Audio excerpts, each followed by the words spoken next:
Naamoy mo na ba? Parang may papalik na matagal mo nang hinihintay. One to Sawa is coming back! Pumili ng seafoods, pili ng sauce like Cajun sauce, garlic butter, o salted egg.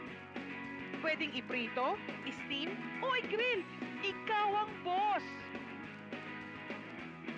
At hindi lang yan. Narito pa rin ang all-time favorites mo. Kare-kare, beef or chicken mechado, pinapaitan, pancit mix, garlic pepper beef, sisig, at marami pang iba. Seafoods man yan or ulam, lahat panalo sa sarap. Basta't sa karinderya nilang Dansora, busog ka, sulit pa! Kailan nga ba ang simula? Stay tuned!